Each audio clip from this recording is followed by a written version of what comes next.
नमस्कार दोस्तों, स्वागत है आपका वीके पीसीएस एकेडमी में। आज की वीडियो में हम लेकर आए हैं आर ओ की टेस्ट सीरीज़ थी जो हमारी साइंस टेक की आर ओ 2025 के लिए टेस्ट सीरीज चल रही थी हमारी साइंस एंड टेक की, जिसमें 140 क्वेश्चन आते हैं। 140 जिसमें हम पार्ट 1 में 50 क्वेश्चन देखते हैं, सेकंड पार्ट में हम 50 देखते हैं और थर्ड पार्ट में हम देखते हैं 40 क्वेश्चन। ठीक है, ये हमने पार्ट 1 कंप्लीट कर लिया है। हम देखते हैं पार्ट 2। पार्ट 2 को कहाँ से देखेंगे? 51 क्वेश्चन से लेके 100 क्वेश्चन तक हम देखेंगे इसमें सेकंड पार्ट में। चलिए शुरू करते हैं। ये हमारा 5वां टेस्ट है। देखिए, क्वेश्चन कह रहा है अर्धसूत्री विभाजन के संदर्भ में निम्नलिखित में से कौन सा एक कथन सही नहीं है। ऑप्शन है हमारे पास, इसमें 2 संतति कोशिकाओं का निर्माण होता है और इसमें निर्मित कोशिकाएं अणुगुणित प्रकृति की होती हैं। और सी ऑप्शन है, यह केवल प्रजनन कोशिकाओं में संपन्न होता है। और डी ऑप्शन है, इसमें क्रॉसिंग ओवर की प्रवृत्ति होती है। कमेंट करेंगे और बताएंगे कौन सा राइट हो जाएगा इसमें।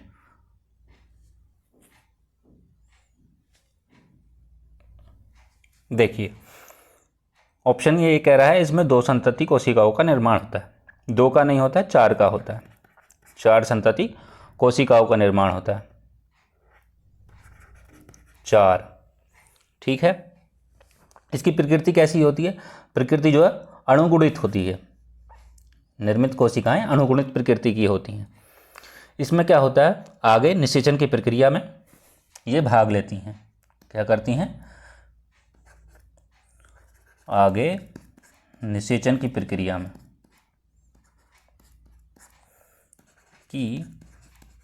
में भाग लेती हैं।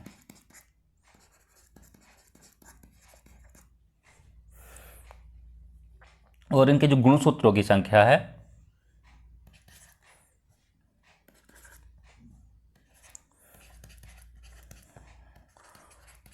गुणसूत्रों की संख्या मूल कोशिका से आधी रह जाती है।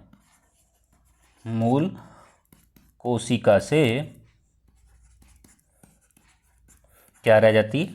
आधी रह जाती है।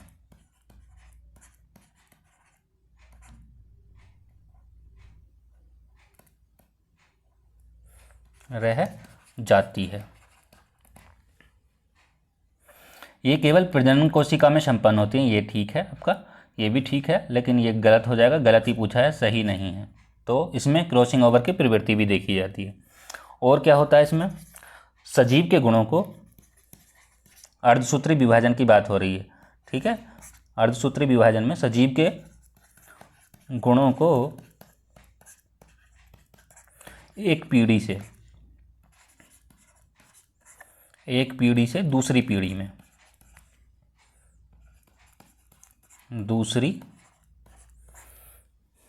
पीढ़ी में स्थानांतरित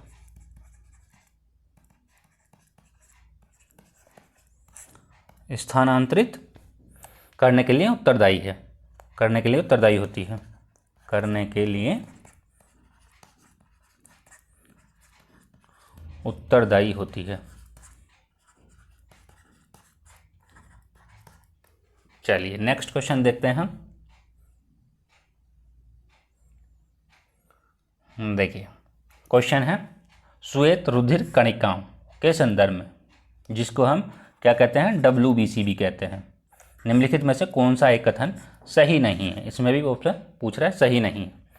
ए ऑप्शन है, इसका निर्माण स्टेम सेल से होता है। बी है, ये गोलाकार होती हैं। सी है, इनका जो जीवन काल है वो 10 से 13 दिनों का होता है। और डी है, ये रक्त का थक्का बनाने में सहायता करती हैं। तो कौन सा राइट होगा इसमें? इसमें होगा आपका ऑप्शन बी राइट हो जाएगा। चलिए बात करते हैं। ये इनका जो आकार है वो गोलाकार, इनका आकार नहीं होता है। पहले तो इनका आकार नहीं होता है। इनका जो जीवन काल है वो 10 से 13 दिन का होता है। सही है, रक्त का थक्का बनाने में मदद भी करती हैं और स्टेम सेल से निर्माण होता है। देखिए, WBC को हम क्या कहते हैं? ल्यूकोसाइट कहते हैं। ल्यूकोसाइट ल्यूकोसाइट कहते हैं। ठीक है, इनको ध्यान रखना है। इसमें क्या होता है, WBC में केंद्रक भी पाया जाता है, केंद्रक पाया जाता है। और जो निर्माण जो होता है इसका बोन मैरो में होता है, स्टेम सेल से होता है, लेकिन बोन मैरो में कहाँ निर्माण होता है WBC का, बोन मैरो में। बोन मैरो को क्या कहते हैं हम हिंदी में, अस्थि मज्जा कहते हैं, अस्थि मज्जा। ये इसमें क्या होता है, एंटीबॉडीज का कार्य करती हैं, ये एंटीबॉडीज का कार्य करती हैं। चलिए नेक्स्ट देख लेते हैं।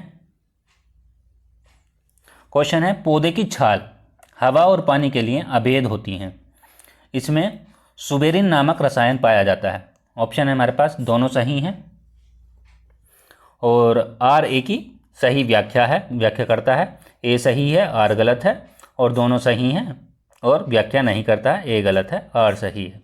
कमेंट करेंगे और बताएंगे कौन सा राइट हो जाएगा इसमें।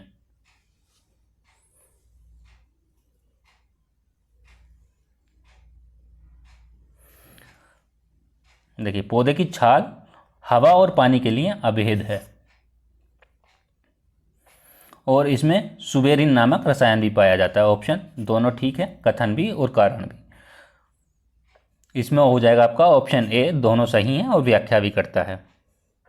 नेक्स्ट देखते हैं। क्वेश्चन है फर्स्ट ऑप्शन है सही है, पूछ रहा कौन सा सही है या है। पौधे नाइट्रोजन को वायुमंडल से प्राप्त करते हैं, और नाइट्रोजन की अधिकता होने से पौधे में फूल जल्दी निकलते हैं। ऑप्शन हमारे पास केवल 1 और 2, दोनों, केवल 2, दोनों में से कोई नहीं। कमेंट करेंगे और बताएंगे कौन सा राइट होगा इसमें।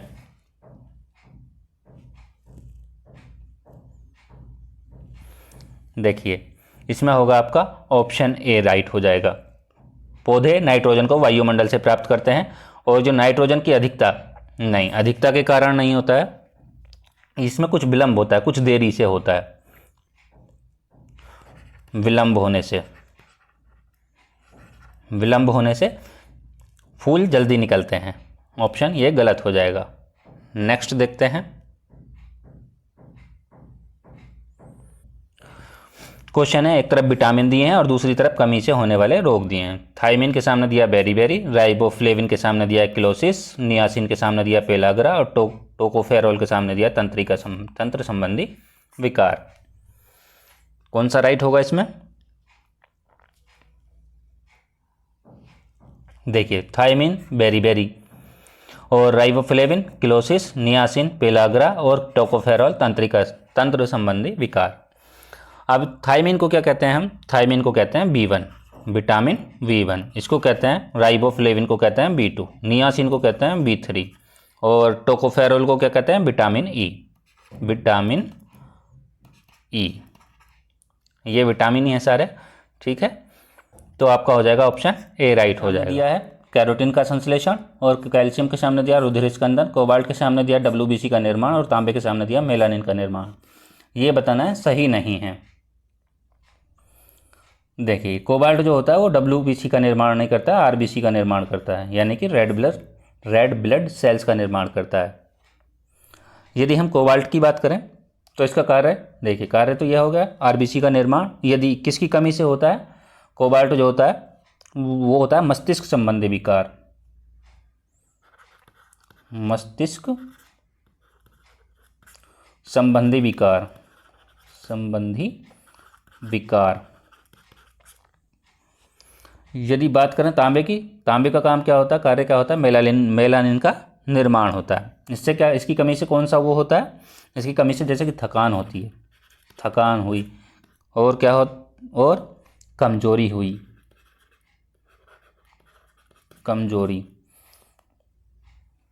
कोबाल्ट की हमने बात कर ली। यदि बात करें हम कैल्शियम की, एक इसमें दांत और हड्डियों, ठीक। इसकी कमी से क्या होता है? कैल्शियम की कमी से इसमें दुर्बलता।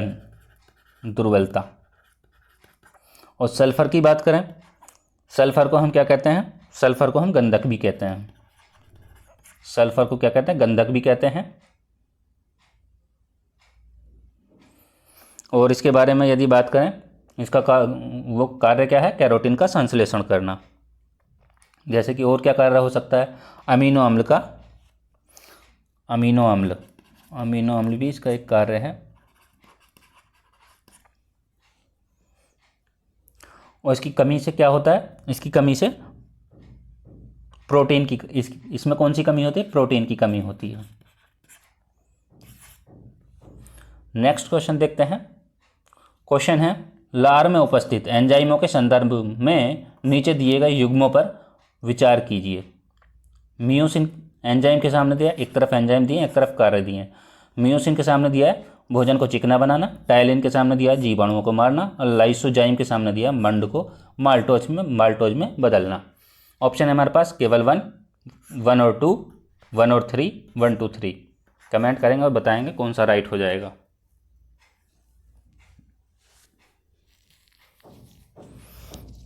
सत्तावन नंबर बताएंगे, कमेंट करेंगे और बताएंगे कौन सा राइट होगा इसमें।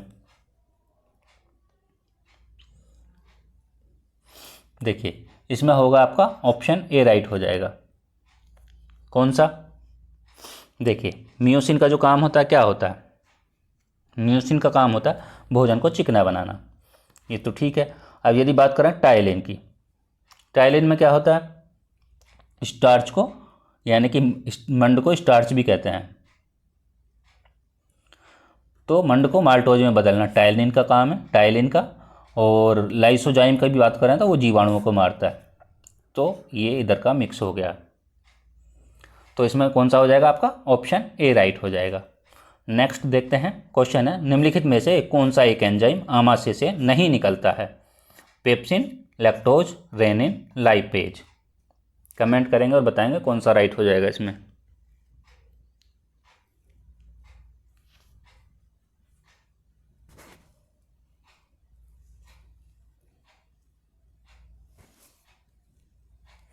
देखिए इसमें हो जाएगा आपका लैक्टोज, ऑप्शन बी राइट हो जाएगा। आमाशय से नहीं निकलता, आमाशय का उससे कौन कौन से निकलते हैं, पेप्सिन, रेनिन और लाइपेज, ये निकलते हैं आपके आमाशय से। अब यदि बात करें लैक्टेज की, ये है क्षुद्रांत, क्षुद्रांत से।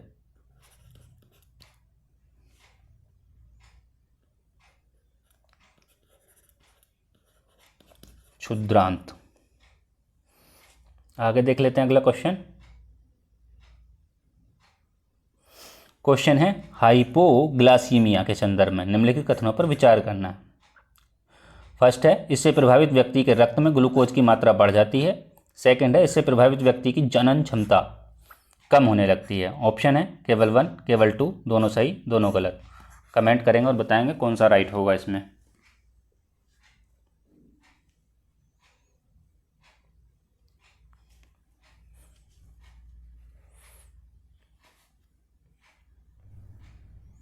देखिए इसमें होगा आपका ऑप्शन बी राइट हो जाएगा, केवल 2।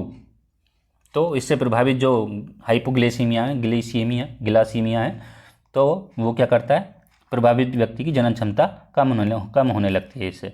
इससे प्रभावित व्यक्ति के रक्त में ग्लूकोज की मात्रा बढ़ जाती है, नहीं, कम हो जाती है।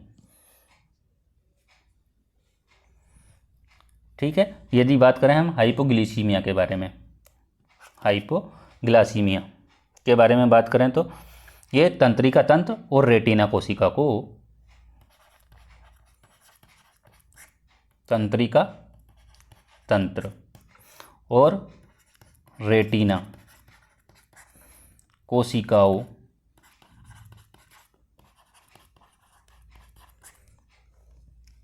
को ऊर्जा कम मात्रा में मिलती है। कोशिकाओं को ऊर्जा क्या होती है, कम मात्रा में मिलती है।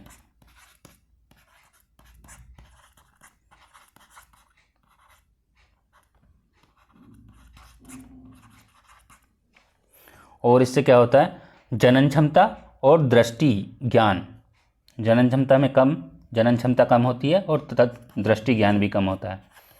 दृष्टि ज्ञान कम होता है। और क्या होता है इसमें, बेहोशी जैसी, कभी कभी बेहोशी जैसी हालत हो जाती है शारीरिक श्रम के दौरान, शारीरिक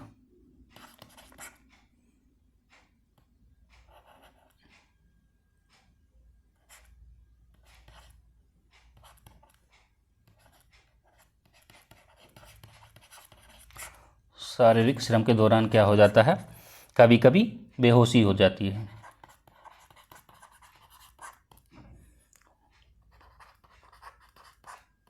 कभी कभी। चलिए नेक्स्ट देखते हैं।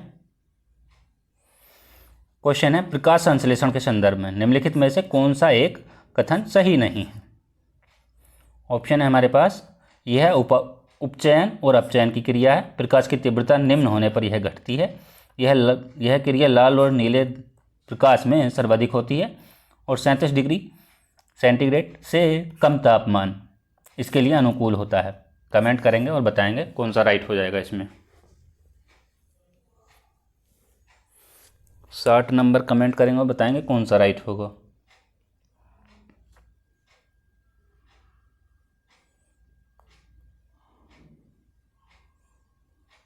देखिए, प्रकाश संश्लेषण, इसका ऑप्शन हो जाएगा बी राइट हो जाएगा। यदि बात करें, यदि निम्न तीव्रता है, प्रकाश की तीव्रता निम्न होने पर यह घटती है, घटेगी नहीं, तीव्रता कम होने पर यह बढ़ेगी। यदि तीव्रता अधिक होगी तब ये घटेगी। यहाँ जैसे कि निम्न की जगह अधिक हो जाए तब घटेगी, और यदि ये बढ़ जाए तो वो कम हो जाएगी। ठीक है, उल्टा है, तो आपका बी ऑप्शन राइट हो जाएगा। चलिए नेक्स्ट देखते हैं। क्वेश्चन है, वर्ष 1969 में भारतीय अंतरिक्ष अनुसंधान संगठन की स्थापना की गई, यानी कि इसरो की स्थापना की गई। तारापुर में पहले परमाणु ऊर्जा स्टेशन का संचालन तृतीय पंचवर्षीय योजना के समय हुआ। ऑप्शन है हमारे पास, दोनों में से कोई नहीं, केवल 2, केवल 1, दोनों सही। कमेंट करेंगे और बताएंगे कौन सा राइट होगा इसमें।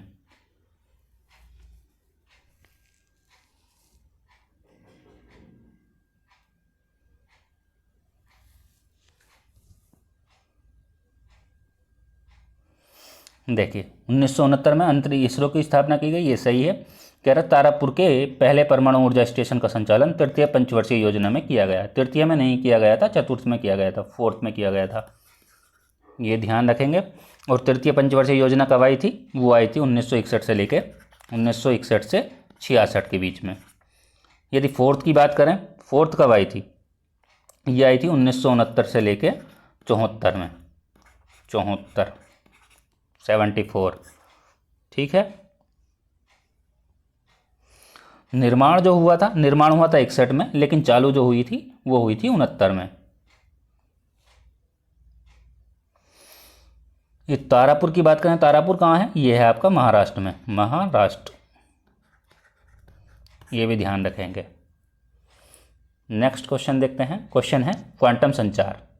संचार का सबसे सुरक्षित तरीका है। क्वांटम संचार के लिए प्रोटॉन कण का प्रयोग किया जाता है। ऑप्शन है हमारे पास, दोनों में से कोई नहीं, केवल 2, केवल 1, दोनों सही। कमेंट करेंगे और बताएंगे कौन सा राइट होगा इसमें।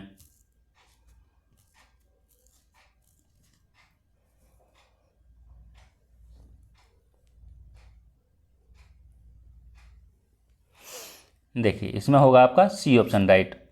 क्वांटम संचार संचार का सबसे सुरक्षित तरीका है, सही है। क्वांटम संचार के लिए प्रोटॉन कण नहीं, फोटोन कण की जरूरत होती है, फोटोन कण। ये गलत हो जाएगा आपका। चलिए नेक्स्ट देखते हैं। क्वेश्चन है, परमाणु ऊर्जा केंद्र के बारे में दिया है और एक तरफ राज्य दिए हैं। काकरापार के सामने दिया तमिलनाडु, कलपक्कम के सामने राजस्थान, नरोरा के सामने गुजरात, कोटा के सामने उत्तर प्रदेश। कौन सा राइट होगा इसमें? देखिए, काकरापार की बात करें हम, काकरापार कहाँ है? गुजरात में। कलपक्कम की बात करें तमिलनाडु में, नरोरा की बात करें उत्तर प्रदेश में, और कोटा की बात करें तो वो है राजस्थान में। ऑप्शन ए का थर्ड और बी का फर्स्ट, ए का थर्ड बी का फर्स्ट, ऑप्शन एक में मिल रहा है हमको, बी ऑप्शन में।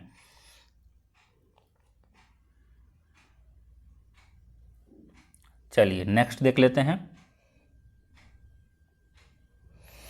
क्वेश्चन है, निम्नलिखित में से सोवियत इंटरकोस्मोस के साथ वर्ष 1984 में जाने वाला पहला भारतीय अंतरिक्ष यात्री कौन था? कल्पना चावला, सुनीता विलियम और राकेश शर्मा और रवीश मल्होत्रा। कमेंट करेंगे और बताएंगे कौन सा राइट हो जाएगा इसमें। देखिए 1974, ये 1984 की बात हो रही है। तो इसमें हो जाएगा आपका option C, Rakesh Sharma. Next देख लेते हैं। क्वेश्चन है, गगनयान मिशन के तहत भारतीय अंतरिक्ष स्टेशन के पहले मॉड्यूल BAS का प्रक्षेपण कब किया जाएगा? 2030 में, 2035 में, 2028 में और 2029 में। कमेंट करेंगे और बताएंगे कौन सा राइट हो जाएगा इसमें।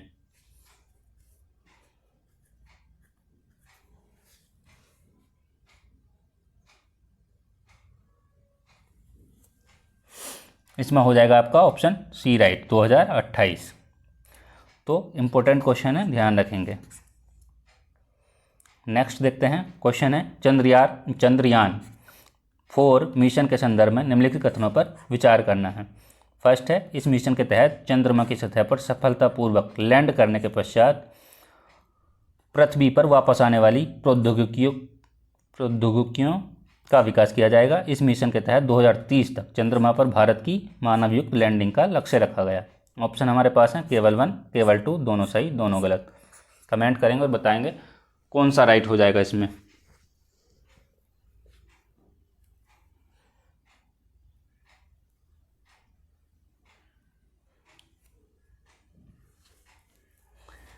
देखिए, इसमें होगा आपका ऑप्शन ए राइट हो जाएगा।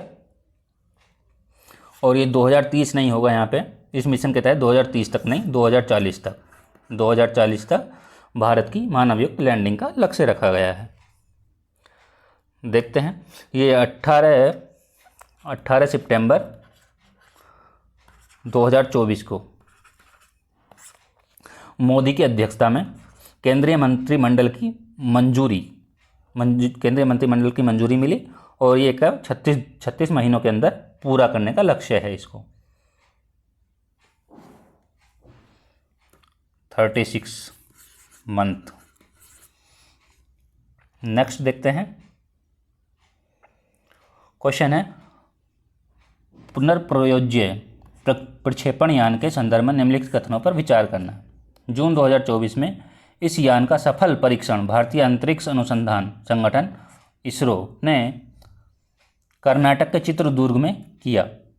सेकेंड है, ये सैटेलाइट अंतरिक्ष को छोड़कर वापस आने में सक्षम है। इसका उपयोग अंतरिक्ष में कचरा साफ करने और सैटेलाइट की मरम्मत के लिए भी किया जा सकता है। ऑप्शन है हमारे पास केवल 1 और 2, केवल 2 और 3, केवल 1 और 3, 1 2 3। कमेंट करेंगे और बताएंगे कौन सा राइट हो जाएगा इसमें।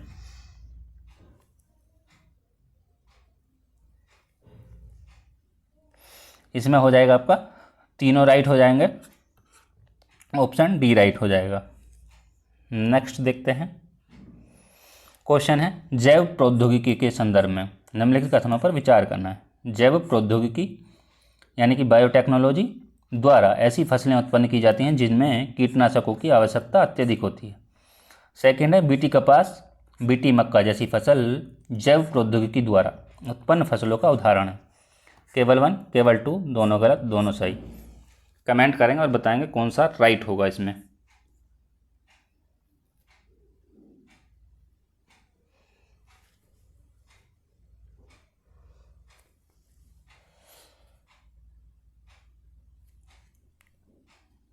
देखिए, इसमें होगा आपका बी ऑप्शन राइट हो जाएगा। जैव प्रौद्योगिकी द्वारा ऐसी फसलें उत्पन्न की जाती हैं जिनमें कीटनाशकों की आवश्यकता कम ही पड़ती है। ऑप्शन ए गलत हो जाएगा, फर्स्ट गलत हो जाएगा, सेकंड होगा ऑप्शन। नेक्स्ट देखते हैं। क्वेश्चन है, पुनर्योगज डीएनए प्रौद्योगिकी विधियों ने स्वास्थ्य सुरक्षा के क्षेत्र में अत्यधिक प्रभाव डाला है। कारण है, इसके द्वारा उत्पन्न सुरक्षित और अत्यधिक प्रभावी चिकित्सीय औषधियों का उत्पादन संभव नहीं है। ऑप्शन है हमारे पास ए सही है, आर गलत है, ए गलत है, आर सही है, दोनों सही है, सही व्याख्या करता है, दोनों सही है, सही व्याख्या नहीं करता है। कमेंट करेंगे और बताएंगे कौन सा राइट हो जाएगा इसमें।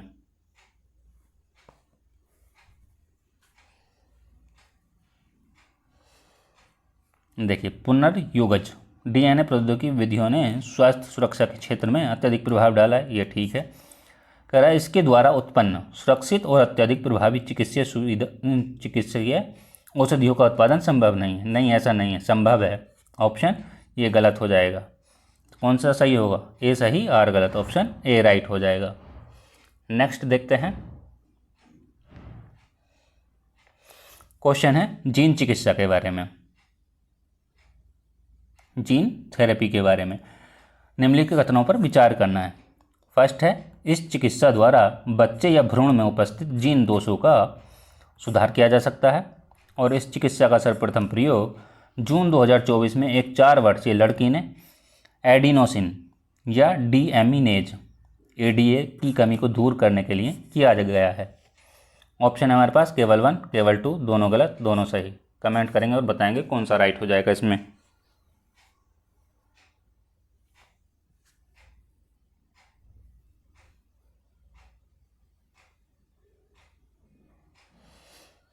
देखिए, ये 2024 नहीं है, ये है आपका 1990 है, 1990 है, ठीक है। ये गलत हो जाएगा, आपका ऑप्शन फर्स्ट राइट हो जाएगा।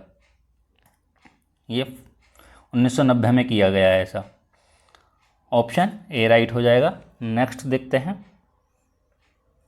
क्वेश्चन है सही सुमेलित है, एक सही सुमेलित बताना है। अग्नि 4 के सामने दिया है सतह से वायु में मार करने वाला प्रक्षेपास्त्र, पृथ्वी सतह से सतह में मार करने वाला प्रक्षेपास्त्र, त्रिशूल के सामने दिया सतह से वायु में मार करने वाला प्रक्षेपास्त्र, और पिनाका के सामने दिया मल्टी बैरल मिसाइल प्रक्षेपास्त्र। कमेंट करेंगे और बताएंगे कौन सा राइट हो जाएगा इसमें।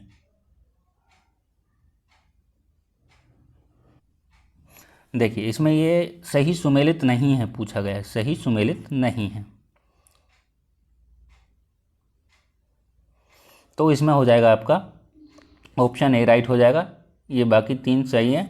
और ये क्या है, सतह से वायु, सतह से वायु नहीं है, सतह से सतह पर मार करने वाली मिसाइल है, सतह से सतह पर मार करने वाली मिसाइल है, तो ऑप्शन ए राइट हो जाएगा, बाकी सब सही हैं। चलिए नेक्स्ट देख लेते हैं। क्वेश्चन है विश्व के सर्वाधिक शक्तिशाली एमआरआई स्कैनर आईसेल्ट का विकास किस देश के द्वारा किया गया है? अमेरिका, जापान, रूस, फ्रांस। कमेंट करेंगे और बताएंगे कौन सा राइट होगा इसमें।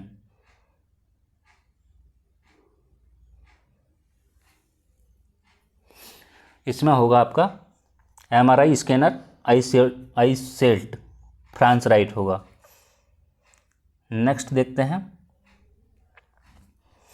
काकरापार परमाणु ऊर्जा संयंत्र के संदर्भ में निम्नलिखित कथनों पर विचार करना है। यह भारत का 24वां परमाणु ऊर्जा संयंत्र है।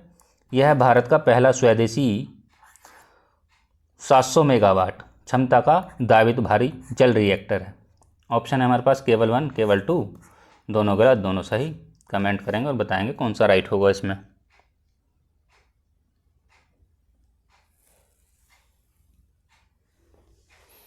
देखिए, यह भारत का परमाणु ऊर्जा संयंत्र है, ये सही है। और सेकंड जो है, यह भारत का पहला स्वदेशी 700 मेगावाट क्षमता का दावित भारी जल रिएक्टर, तो वो नहीं, पहला नहीं है। ये कौन सा है? ये दूसरा है, सेकंड वाला है, तो ये गलत हो जाएगा आपका, ऑप्शन ए राइट होगा, केवल 1।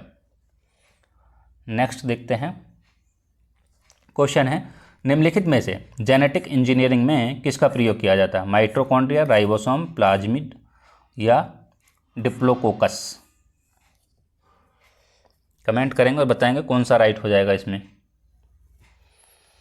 74 नंबर।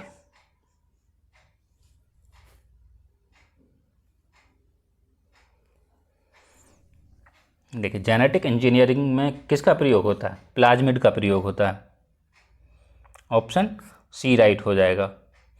नेक्स्ट देखते हैं। क्वेश्चन है कैथोड किरणों के संदर्भ में निम्नलिखित कथनों पर विचार करना है। इन किरणों में विद्युत ऊर्जा होती है। ये किरणें विद्युत क्षेत्र और चुंबकीय क्षेत्र में विक्षेपित होती हैं। ये किरणें धातुओं की प्लेट को भेद सकती हैं। ऑप्शन है हमारे पास केवल 1 और 2, केवल 2 और 3, 1 और 3, 1, 2, 3।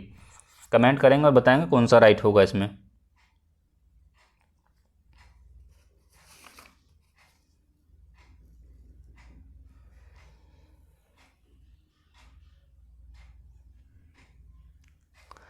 देखिए, ये किरणों में विद्युत ऊर्जा नहीं होती है। कौन सी होती है? एक्स ऊर्जा होती है, एक्स किरणें।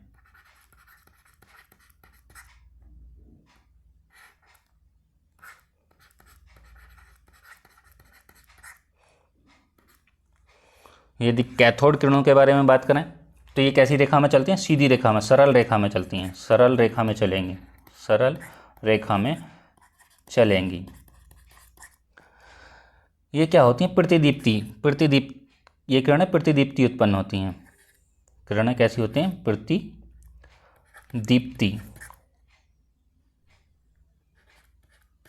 प्रतिदीप्ति उत्पन्न होती हैं।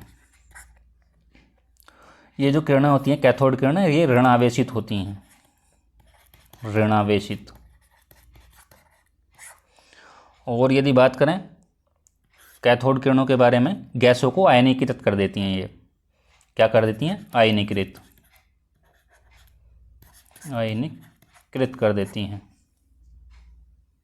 किसको? गैसों को।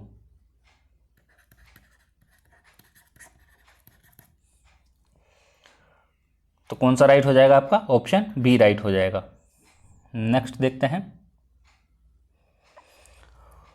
क्वेश्चन है, आइंस्टीन को किसकी खोज के लिए 1921 में नोबेल पुरस्कार से सम्मानित किया गया था? बोस आइंस्टीन सांख्यिकी, सापेक्षता का विश्लेषण, ये विशेष सिद्धांत, विशिष्ट ऊष्मा का सिद्धांत, प्रकाश विद्युत प्रभाव। कौन सा राइट होगा इसमें?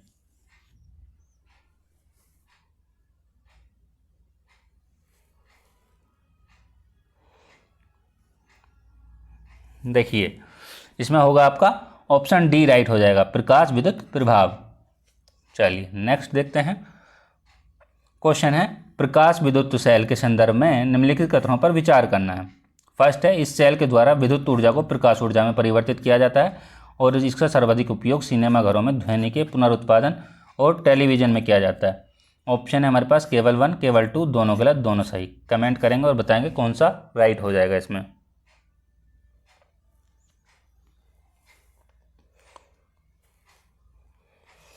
देखिए पहला ऑप्शन है, इस सेल के द्वारा विद्युत ऊर्जा को प्रकाश ऊर्जा में, नहीं, ये प्रकाश ऊर्जा को विद्युत ऊर्जा में, ये विपरीत है, प्रकाश ऊर्जा को विद्युत ऊर्जा में।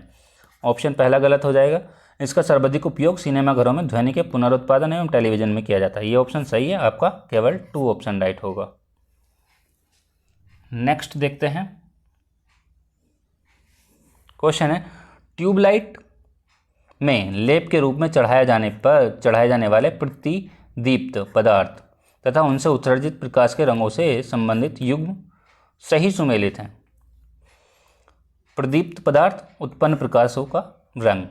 कैडमियम बोरेट के सामने दिया गुलाबी प्रकाश, जिंक सिलिकेट के सामने दिया पीला प्रकाश, मैग्नीशियम टंगस्टेट के सामने दिया हल्का नीले रंग का प्रकाश और जिंक बोरिलियम सिलिकेट के सामने दिया हरे रंग का प्रकाश। कमेंट करेंगे और बताएंगे कौन सा राइट होगा इसमें।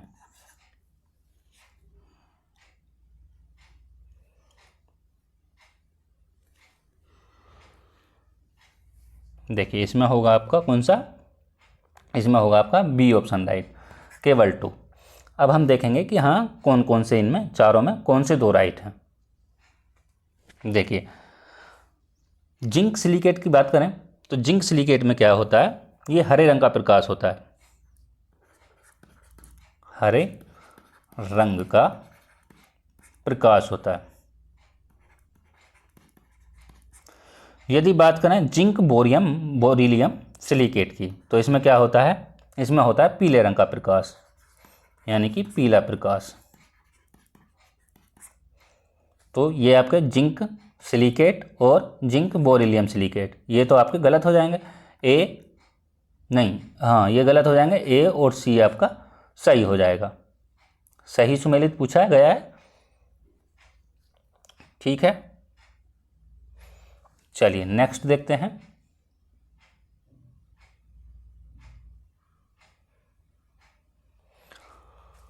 क्वेश्चन दिया है हमें, एक तरफ खगोलवेत्ता दिए हैं और दूसरी तरफ हमें सिद्धांत दिए हैं। टोलेमी के सामने दिया हमें सूर्य केंद्रीय सिद्धांत, कोपरनिकस के सामने दिया हमें ग्रहीय गति के नियम, केपलर के सामने दिया महाविस्फोटक सिद्धांत और जॉर्ज लीमेत्रे के सामने दिया भूकेंद्रीय सिद्धांत।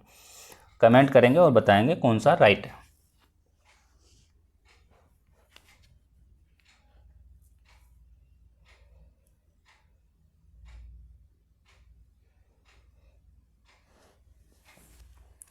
देखिए टोलेमी का कौन सा है? भूकेंद्रीय सिद्धांत। यदि बात करें कोपरनिकस की, वो है सूर्य केंद्र सिद्धांत। यदि बात करें केपलर की, रही है जॉर्ज ली मैत्रे महाविस्फोटक। तो कौन सा राइट हो जाएगा आपका? ऑप्शन ए राइट हो जाएगा, सूर्य केंद्रीय सिद्धांत।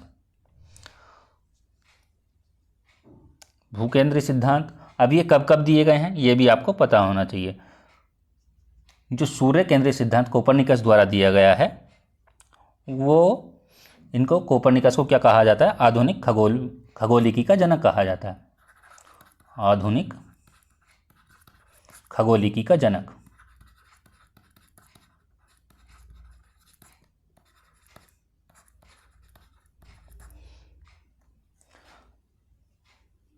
यदि सूर्य केंद्रीय सिद्धांत की बात कर रहे हैं तो इसमें क्या कहा गया है? विश्व के केंद्र में सूर्य है। इसमें कहा गया है विश्व के केंद्र में सूर्य है और पृथ्वी सहित सभी ग्रह सूर्य की परिक्रमा करते हैं। ये कहा गया सूर्य केंद्रीय सिद्धांत में। तो ये कब दिया गया? ये दिया गया आपको 1543 में दिया गया है। बात करें ग्रहीय गति के नियम की, किसने दिया है? केपलर ने दिया है। ये कब आया था? ये आया था आपका 1571 में आया था। 1571 में आया था। इसमें कब क्या कहा गया है? केपलर ने क्या कहा है इसमें? तो इसमें कहा है सूर्य के चारों ओर चक्कर लगाने वाले ग्रह का पथ, सूर्य के चारों ओर चक्कर लगाने वाले ग्रह का पथ कैसा होता है? दीर्घवृत्ताकार या अंडाकार होता है। ये बात की हमने ग्रहीय गति के नियम की। महाविस्फोटक सिद्धांत कब आया था? ये आया था आपका 1927 में।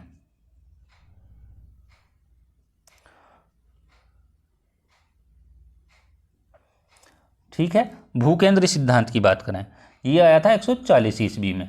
140 ईस्वी में। इसमें क्या कहा गया है भूकेंद्रीय सिद्धांत में? भूकेंद्रीय सिद्धांत में कहा गया है पृथ्वी विश्व के केंद्र में स्थित है और अन्य ग्रह इसकी परिक्रमा करते हैं।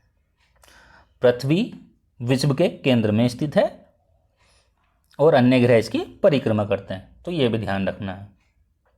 नेक्स्ट देखते हैं। क्वेश्चन है पूर्ण आंतरिक परावर्तन के संदर्भ में निम्नलिखित में से कौन सा या कौन से सही है या हैं?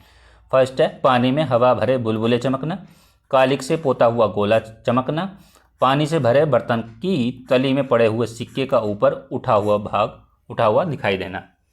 ऑप्शन है हमारे पास केवल 1 और 2, 2 और 3, 1 और 3, 1 2 3। कमेंट करेंगे और बताएंगे कौन सा राइट होगा इसमें।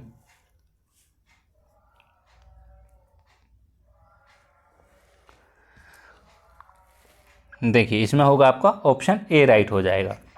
पानी में हवा भरे बुलबुले चमकना किसका है? पूर्ण आंतरिक परावर्तन का उदाहरण है एक। कालिक से पोता हुआ गोला चमकना ये भी पूर्ण आंतरिक परावर्तन का है। लेकिन ये जो है पानी से भरे बर्तन में तली में पड़े हुए सिक्के का ऊपर उठा हुआ दिखाई देना, उसमें क्या हो जाएगा आपका? ये हो जाएगा अपवर्तन के कारण हो जाएगा। चलिए नेक्स्ट देखते हैं। यदि इसके बारे में और बात की जाए पूर्ण आंतरिक परावर्तन के बारे में,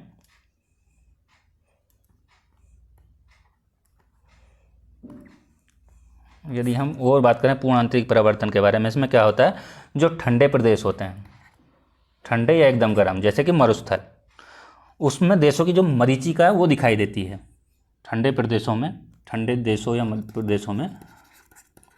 देशों में मरीचिका दिखाई देती है, मरीचिका दिखाई देती है। और बात करें कांच का जो चटका हुआ भाग है, कांच का चटका हुआ भाग,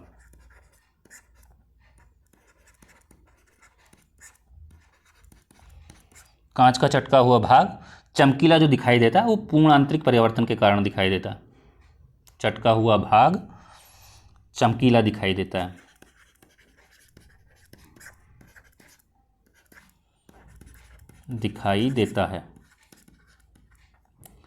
और बात करें तीसरे की, यदि तो पानी में जो पड़ी हुई परख नली है वो चमकीली भी किसके कारण दिखाई देती है?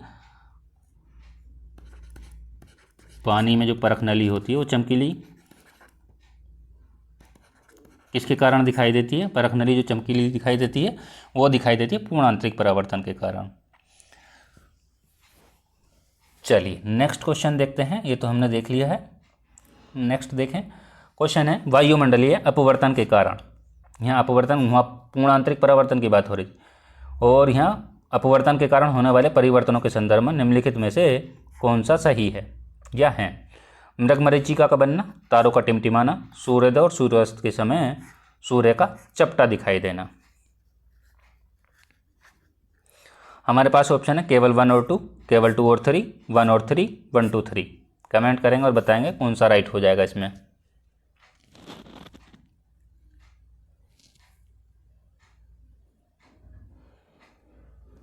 देखिए मृगमरीचिका कहाँ बताई थी हमने? मरुस्थल में बताई थी। यदि हमने मरुस्थल में बताई थी तो ये किससे भी बताई थी? ये भी आपको पता होगा, अभी पिछले क्वेश्चन में पूर्ण आंतरिक परावर्तन से, आंतरिक परावर्तन से बताया। यदि हम एक ऑप्शन निकाल दें यहाँ से, ये गलत हो जाएगा, ये भी गलत हो जाएगा, ये भी गलत हो जाएगा, आपका ऑप्शन बी राइट हो जाएगा। देखिए कितनी आसानी से क्वेश्चन हो गया। चलिए नेक्स्ट क्वेश्चन देखते हैं।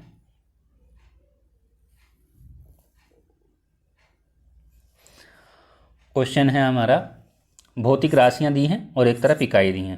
तो आपके सामने दिया है, तो आपके सामने दिया है किलोग्राम, द्रव्यमान के सामने केल्विन, ज्योति तीव्रता के सामने मोल, पदार्थ की मात्रा के सामने में कैंडेला दिया है।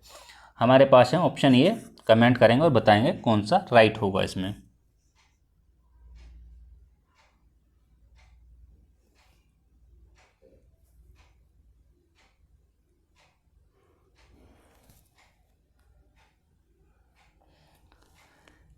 यदि हम इसकी राशियों की बात करें, कौन कौन सी राशि, अच्छा ये एक तरफ इकाई दी है, चलिए देख लेते हैं कौन सा राइट होगा इसमें। एक तरफ मात्रक मानो, इनको मात्रक दिए हैं। राशियाँ भी हम देखेंगे, जैसे कि अधिस राशि हो गई और सदिश राशि हो गई, 2 प्रकार की राशियाँ होती हैं। तो इसमें कौन सा राइट हो जाएगा इसमें? कमेंट करेंगे और बताएंगे क्या राइट होगा। इसमें हो जाएगा आपका ताप का होता है केल्विन, द्रव्यमान का किलोग्राम, ज्योति तीव्रता का कैंडेला और पदार्थ की मात्रा का मोल। ऑप्शन ए का 2, बी का फर्स्ट। ए का 2 एक ऑप्शन में ही है, ऑप्शन बी राइट हो जाएगा। चलिए नेक्स्ट देखते हैं। क्वेश्चन है, निम्नलिखित में से सूर्य से निष्कासित उच्च ताप का मापन किसके द्वारा किया जाता है? ऑप्शन है हमारे पास टेक्योमीटर, एनीमोमीटर, पायरोमीटर और एमीटर। कमेंट करेंगे और बताएंगे कौन सा राइट होगा इसमें।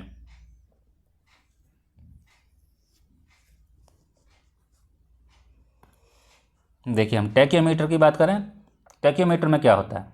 दावा अंतर का मापन, दावा अंतर का मापन। देखिए एनीमोमीटर, यदि एनीमोमीटर की बात करें, किससे लग रहा है आपको, किससे होगा? वायु, यानी कि वायु की चाल का मापन, चाल का मापन। पायरोमीटर आपके उच्च ताप और मापन से संबंधित है, ऑप्शन सी राइट हो जाएगा। यदि एमीटर की हम बात करें तो वो है विद्युत धारा। लग रहा है ना एमीटर से कि हाँ विद्युत धारा से, विद्युत धारा का या धारा की माप।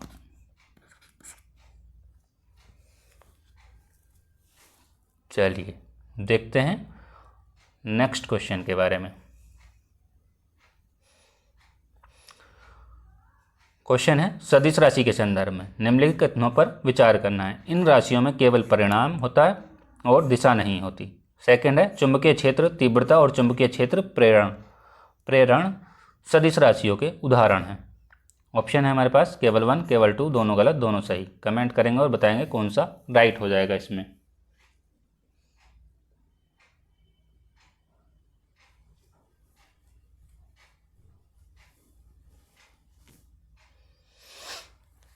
देखिए इसमें हो जाएगा आपका ऑप्शन बी राइट हो जाएगा, ए गलत है। अब देखते हैं हम राशियों के बारे में। देखिए राशि एक तरीके 2 प्रकार की होती हैं, राशि 2। कौन कौन सी होती हैं? एक होती है आपकी सदिश राशि, एक होती है आपकी अदिश राशि। सदिश राशि में क्या होता है? परिमाण और दिशा दोनों होते हैं। इसमें सिर्फ लिखा है केवल परिमाण होता है। इसकी बात करें अदिश राशि की, इसमें केवल परिमाण होता है, केवल परिमाण होता है। यदि सदिश राशि में हम बात करें, सदिश राशि कौन कौन सी होती हैं? सदिश राशि में वेग, वेग होता है, विस्थापन होता है और बल होता है, और जैसे कि चुंबकीय क्षेत्र तीव्रता और चुंबकीय क्षेत्र प्रेरण सदिश राशियों के उदाहरण हैं। तो ये भी आपका राइट होगा। यदि हम अदिश राशि की बात करें, अदिश राशि में कौन कौन से आ सकते हैं? जैसे कि द्रव्यमान है, द्रव्यमान, और क्या हो सकता है? घनत्व, और क्या हो सकता है? और हो सकता है आपका समय। तो ये भी आपको ध्यान रखना है। नेक्स्ट देखते हैं, यहाँ से क्या होगा, इजी वे में समझाया गया है। ये और भी हैं राशि, सदिश राशि, वहाँ से आप देख लेंगे। ये मैंने शॉर्ट में बता दिया कि हाँ ये हैं, इनके उदाहरण है ये, ठीक है। मैंने तीन तीन इनके उदाहरण दिए। चलिए नेक्स्ट देखते हैं,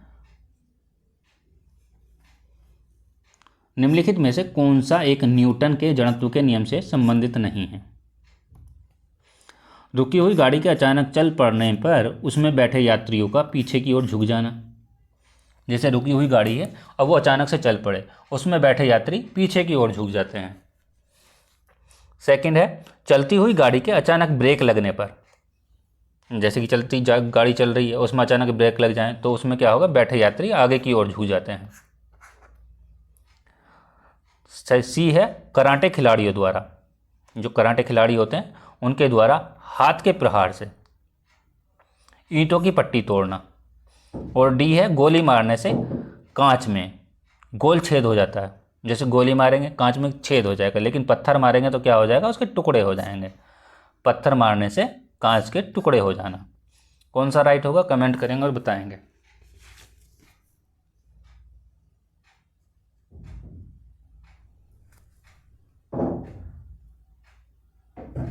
इसमें होगा आपका ऑप्शन सी राइट हो जाएगा, सही नहीं है पूछा है, ठीक है। तो ये किसका है, ये जड़त्व का, न्यूटन का जो जड़त्व नियम है, न्यूटन का जड़त्व के नियम,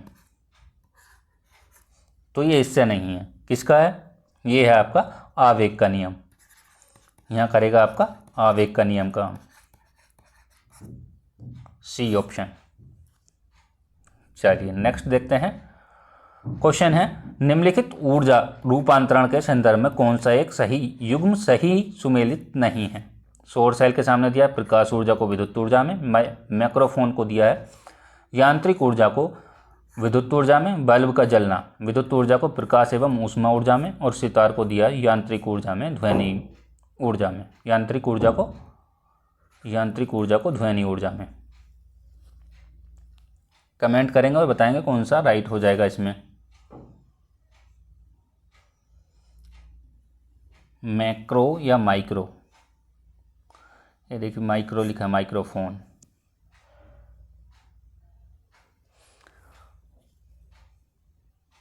कौन सा राइट होगा इसमें? इसमें होगा आपका ऑप्शन बी राइट हो जाएगा, माइक्रोफोन।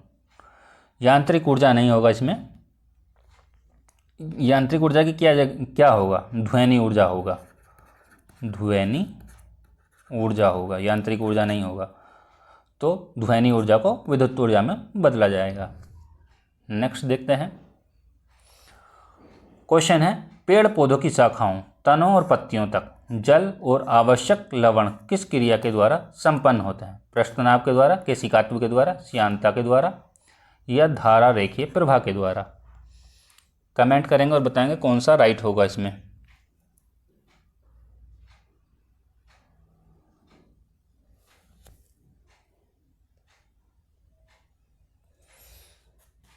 इसमें होगा आपका ऑप्शन बी राइट हो जाएगा, केशिकात्व के द्वारा। यदि केशिकात्व में हम और बात करें, केशिकात्व में क्या होता है, केशनली सुना होगा, केशनली में द्रव के ऊपर चढ़ने और नीचे उतरने की जो घटना होती है, केशिकात्व, उसको केशिकात्व कहते हैं। और केशिकात्व में क्या होता है, ब्लोटिंग पेपर जो होता है उसकी स्याही को सोख लेता है केशिकात्व। जैसे कि लैंप की बत्ती है, लैंप की बत्ती में जो तेल ऊपर चढ़ता है, जैसे कि मानो लैंप है एक तरीके से, ये चिमली है और इसमें जो तेल भरा होता है और यहाँ से जो जलाया जाता है और ये बत्ती जो ऊपर चढ़ती है, तो इसमें क्या होता है, इसके ऊपर, इसके सहारे, बत्ती के सहारे जो तेल चढ़ता है, ऊपर चढ़ता है, तो उसको केशिकात्व के द्वारा ही केशिकात्व कहा जाएगा, केशिकात्व का उदाहरण कहा जाएगा। यदि बात करें हम किसकी, श्यानता की। श्यानता का मतलब क्या होता है, किसी तरल पदार्थ के, कोई तरल पदार्थ है और उसके जो प्रवाह के प्रति या प्रतिरोध की जो माप है उसको हम श्यानता कहते हैं। यदि बात करें हम पृष्ठ तनाव की, पृष्ठ तनाव में क्या होता है, तरल पदार्थ का वह गुण, तरल पदार्थ का वह गुण जो इसे भारी बल का प्रतिरोध करने की अनुमति देता है, वो पृष्ठ तनाव कहलाता है। इसका मात्रक क्या होता है, न्यूटन प्रति मीटर होता है। क्या होता है, न्यूटन प्रति मीटर होता है। हमने पृष्ठ तनाव देखा, केशिकात्व देखा, श्यानता देखा। धारा रेखीय प्रवाह के बारे में बात करते हैं। धारा रेखीय प्रवाह में क्या होता है, वह प्रवाह जिसमें द्रव के कण एक नियमित पथ का अनुसरण करें। द्रव के कण, वह प्रवाह जिसमें द्रव के कण एक नियमित पथ का अनुसरण करते हैं, उसे धारा रेखीय प्रवाह कहते हैं। चलिए नेक्स्ट क्वेश्चन देखते हैं। क्वेश्चन है, कथन है, सर्दियों में लोलक घड़ी सुस्त हो जाती है। सर्दियों में लोलक की लंबाई कम हो जाने से आवर्तकाल भी कम हो जाता है। ऑप्शन क्या है हमारे पास, ए सही है, आर गलत है, ए गलत है, आर सही है, दोनों सही है, सही व्याख्या करता है, और दोनों सही है, सही व्याख्या नहीं करता है। कमेंट करेंगे और बताएंगे कौन सा राइट होगा इसमें।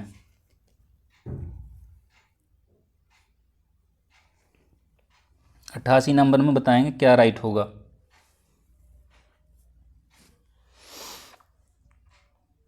देखिए इसमें होगा आपका बी ऑप्शन राइट हो जाएगा। देखिए यहाँ कह रहा है सर्दियों में लोलक घड़ी सुस्त हो जाती है। सर्दियों में नहीं होती है, कब होती है, ये होती है आपकी गर्मियों में। यदि और इसकी बात करें, देखिए गर्मी में क्या होता है, गर्मी में लोलक की लंबाई बढ़ती है।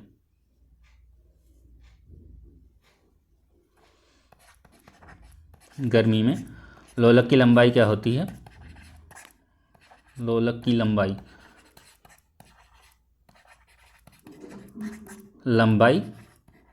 बढ़ती है। और आवर्तकाल की बात करें तो आवर्तकाल भी बढ़ेगा, आवर्तकाल भी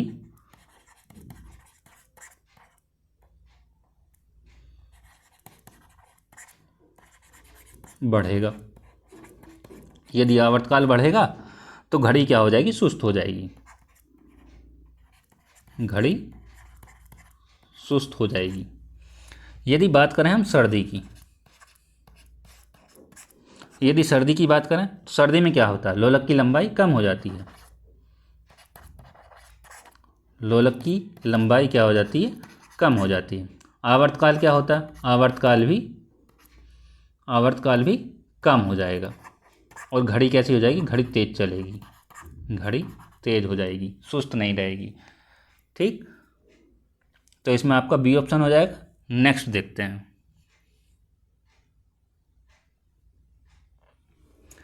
क्वेश्चन है, एक तरफ एक कथन दिया है, कथन और कारण दिए। चाय देर तक गर्म रखने के लिए केतली की बाहरी सतह चमकदार बनाई जाती है।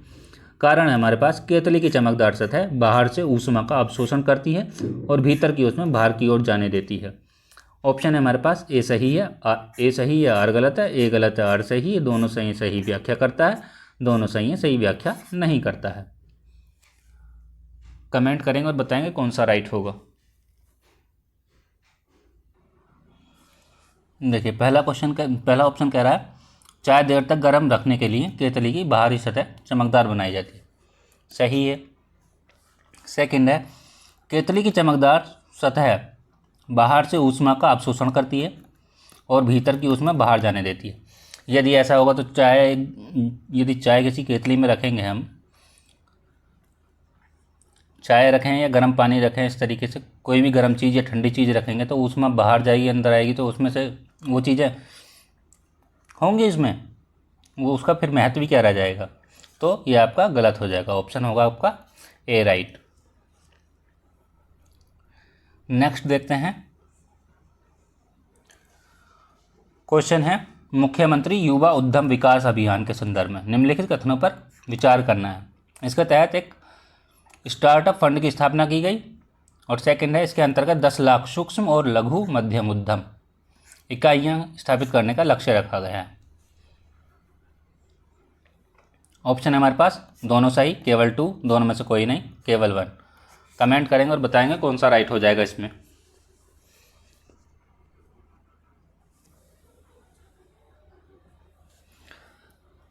देखिए इसमें होगा आपका, देखिए इसके तहत एक स्टार्टअप फंड की स्थापना की गई है, सही है।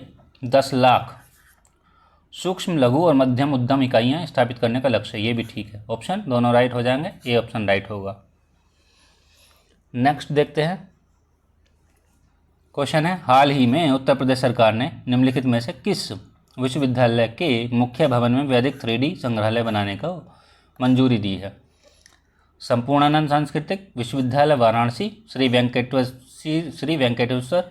वेंकटेश्वर विश्वविद्यालय मेरठ, बनारस हिंदू विश्वविद्यालय बनारस और अलीगढ़ मुस्लिम विश्वविद्यालय अलीगढ़।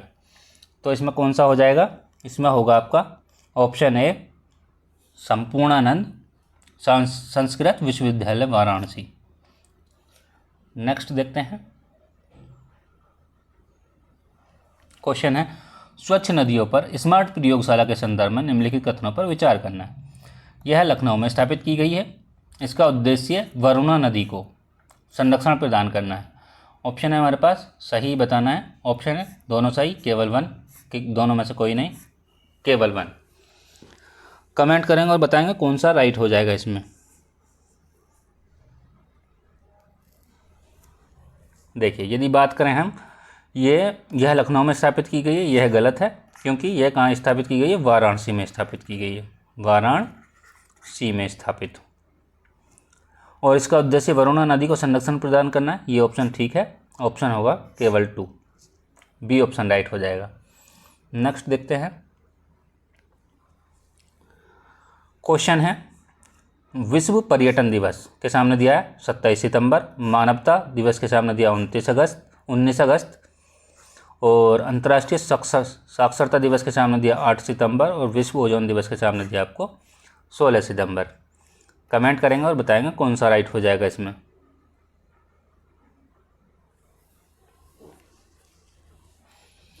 देखिए पर्यटन दिवस मनाया जाता है 27 सितंबर को, विश्व मानवता दिवस 19 अगस्त को, अंतर्राष्ट्रीय साक्षरता दिवस 8 सितंबर को और विश्व ओजोन दिवस 16 सितंबर को। ये आपके PYQ में पूछा जा चुका है और ये आपके उसमें भी RO में भी पूछा जा चुका है, RO में, और UPPSC में भी पूछा जा चुका है। UPSC और UPPSC ये तीनों में पूछा जा चुका है, तो ध्यान रखेंगे। विश्व ओजोन दिवस, तो इसमें कौन सा राइट हो जाएगा, 1 2 3 4 ऑप्शन हो जाएगा बी राइट। देखिए इसका क्या होता है, जैसे कि अब ये दिवस तो आपको पता ही, तारीख तो आपको पता ही होनी चाहिए, लेकिन यदि ऐसा हो जाए कि इसकी थीम पूछ ले, जो कि अधिकतर पूछी जाती है, तो ये आपको थीम भी इनकी पता होनी चाहिए कि 2025 में 2025 की पूछ लेगा, या उससे उस टाइम पे नहीं मनाया जा रहा 2024 की भी पूछ लेगा, तो ये भी ध्यान रखना है। चलिए नेक्स्ट देखते हैं, क्वेश्चन है निम्नलिखित जोड़ों में से कौन सा जोड़ा सही सुमेलित नहीं है। जोड़ा सही सुमेलित नहीं है, तो कौन सा सुमेलित नहीं है। थाईलैंड के सबसे युवा मुख्यमंत्री पेंटोगटार्न सिनावात्रा और दक्षिण अफ्रीका की पहली महिला मुख्य न्यायाधीश मंडीशा माया और फ्रांस के प्रधानमंत्री नियुक्त मिशेल बार्नियर और ईरान की पहली महिला सरकारी प्रवक्ता रेचेल रीव्स। कौन सा राइट होगा इसमें?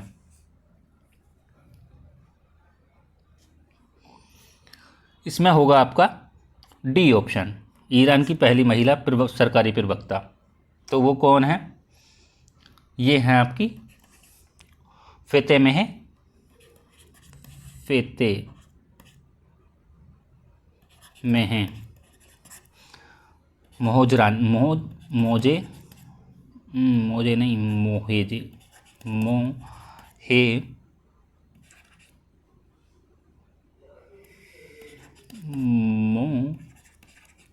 रानी।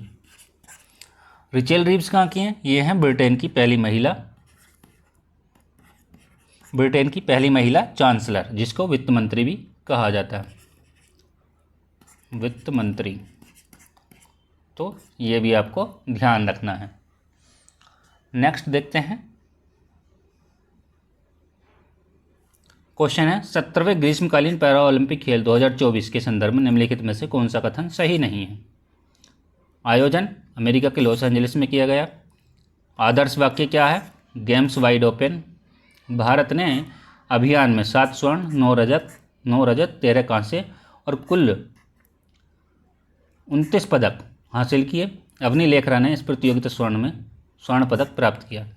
तो इसमें हो जाएगा आपका ऑप्शन ए राइट हो जाएगा। तो ये लॉस एंजलिस में नहीं किया गया, ये कहाँ किया गया? ये किया गया आपका पेरिस में किया गया इसका आयोजन। कहाँ? पेरिस, यानी कि फ्रांस की राजधानी है, फ्रांस की राजधानी पेरिस में किया गया है। नेक्स्ट देखते हैं, क्वेश्चन है वैश्विक नवाचार सूचकांक 2024 के संदर्भ में इस संस्करण का शीर्षक क्या है? सामाजिक उद्यमिता के वादों को उजागर करना है। सेकंड है, इस संस्करण में भारत को 39वीं रैंक प्राप्त हुई है। हमारे पास ऑप्शन है केवल 1, दोनों सही, दोनों गलत, केवल 2। कमेंट करेंगे और बताएंगे कौन सा राइट होगा इसमें। इसमें होगा आपका ऑप्शन बी राइट, यानी कि दोनों सही हैं। करंट के क्वेश्चन चल रहे हैं, ठीक है। चलिए नेक्स्ट देखते हैं, क्वेश्चन है सितंबर 2024 में लिथुआनिया के विनियस में आयोजित वैश्विक कृत्रिम बुद्धिमत्ता संधि के हस्ताक्षरकर्ता राष्ट्रों में निम्नलिखित में से कौन शामिल है? तो इसमें सभी शामिल हैं, अमेरिका भी शामिल है, यूरोप भी शामिल है, यूरोपीय संघ यानी कि यूरोपियन यूनियन, और ब्रिटेन भी शामिल है यानी कि यूके भी शामिल है। नेक्स्ट देखते हैं, क्वेश्चन है सितंबर 2024 में अंतर्राष्ट्रीय सौर गठबंधन यानी कि आईएसए में पूर्ण सदस्य यानी कि फुल मेंबर के रूप में निम्नलिखित में से कौन सा देश शामिल हुआ है? तो कौन सा देश शामिल हुआ है इसमें हुआ है आपका नेपाल शामिल। नेक्स्ट देखते हैं, क्वेश्चन है हाल ही में भारत ने निम्नलिखित में से किस देश के साथ हरित अमोनिया निर्यात समझौता किया है? तो किसके साथ किया है? वो क्या है? जापान के साथ में। ऑप्शन बी राइट हो जाएगा। नेक्स्ट देखते हैं, ये है आपका लास्ट क्वेश्चन है इस वीडियो का, पार्ट 2 का। 50 क्वेश्चन हमने कंप्लीट किए। देखते हैं, नवंबर 2024 में आयोजित होने वाले यूरोपीय हाइड्रोजन सप्ताह के लिए निम्नलिखित में से किस देश को विशेष भागीदार यानी कि एक्सक्लूसिव पार्टनर घोषित किया है? तो क्या राइट होगा इसमें होगा आपका भारत। ये ऑप्शन राइट हो जाएगा। देखिए पार्ट 2 में हमने पार्ट 1 में 50 कवर किए थे, पार्ट 1 में हमने 50 कवर किए थे और पार्ट 2 में भी किए, और पार्ट 3 में हम 40 क्वेश्चन कवर करेंगे, ठीक है, नेक्स्ट वीडियो में। तो आज की वीडियो में इतना ही। यदि वीडियो पसंद आए तो वीडियो अच्छी लगे तो लाइक करें, कमेंट करें और ज़्यादा से ज़्यादा वीडियो को शेयर करें और चैनल को सब्सक्राइब करें। मिलते हैं नेक्स्ट क्लास में। Thank you.